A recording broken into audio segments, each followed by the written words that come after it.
Prime Minister Modi and Xi Jinping held a crucial bilateral on the sidelines of the SCO summit a short while ago. The key bilateral lasted for over around 55 minutes, and this is the Prime Minister's first visit to China. This is in Tianjin where the meeting took place, and it's his first visit after 7 years and the first visit after the deadly Galwan clashes that took place on the border of Leh Ladakh along the LAC there, where India lost 20 of its soldiers.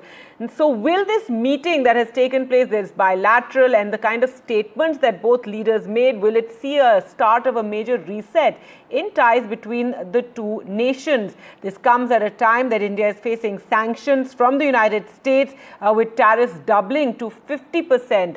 Now, speaking at the start of the bilateral, the Prime Minister in his opening remarks said after the disengagement on the border, an atmosphere of peace and stability has been created. He says he talked about an agreement has been reached between our special representatives, adding that India and China are committed to taking relations forward on the basis of mutual trust, respect and sensitivity. The Chinese president, on his part, lauded India-China talks in Kazan that took place last year. He called them successful, and he said that we are the world's two most populous countries. It is vital to be friends, a good neighbor, and the dragon and elephant to come together.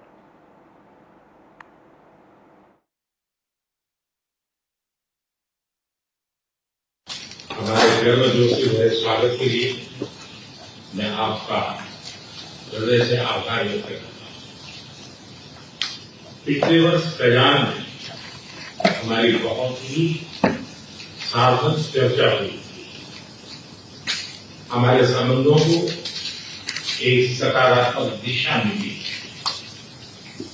सीमा पर disengagement के बाद शांति और स्थिरता का माहौल बना हुआ है। एफएमसी चीन द्वारा एससीओ की सफल अध्यक्षता के लिए मैं आपको बहुत बहुत बधाई देता हूं। एक बार फिर चीन यात्रा के निमंत्रण के लिए और आज की हमारी बैठक के लिए आपका हार्दिक धन्यवाद। हमारे स्पेशल रिप्रेजेंटेटिव्स के बीच बॉर्डर मैनेजमेंट के संबंध में सहमति बनी। कैलाश मानसरोवर यात्रा फिर से शुरू की। दोनों देशों के बीच डायरेक्ट फ्लाइट भी फिर से शुरू की जा रही है। हमारे सहयोग से दोनों देशों के 2.8 बिलियन लोगों के हित जुड़े हुए। इससे पूरी मानवता के कल्याण का मार्ग भी प्रशस्त होगा। परस्पर विश्वास, सम्मान और संवेदनशीलता के आधार पर हम अपने संबंधों को आगे बढ़ाने के लिए प्रतिबद्ध। Mr. Prime Minister, it's a great pleasure for me to meet you again, this time in Tianjin. Welcome to come to China for the Shanghai Cooperation Organization Tianjin Summit. Last year, you and I had a successful meeting in Kazan, and the China-India relationship had reset and started anew. The two sides have illicitly implemented the important consensus we have agreed, and the bilateral exchanges and cooperation have since made new progress. The world today is swept by once-in-a-century transformations. The international situation is both fluid and chaotic. China and India are two ancient civilizations in the East. We are the world's two most populous countries, and we are also important members of the global South. We both shoulder the historical responsibility of improving the well-being of our two peoples, promoting the solidarity and rejuvenation of developing countries, and propelling the progress of human society.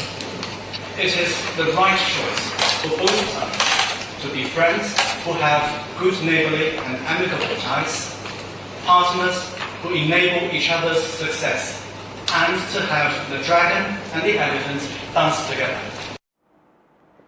All right, let's go across to NDTV's Gauri Dwivedi, who joins us from Tianjin there in China. And Gauri, so a lot of, scrutiny of this entire meeting, of whatever the body language was when the two leaders met. Also the kind of statements that were made, ahead of the bilateral taking place. Any more details coming out, and a lot of emphasis on the importance of India and China's relationship? Indeed, Gargi, details have been very few that have come out so far, sketchy details, because also let's remember this is not a bilateral summit, so to say. This is an SCO summit where the Prime Minister had a bilateral meeting with the President of China, but it was essentially the SCO summit for which he's here in China.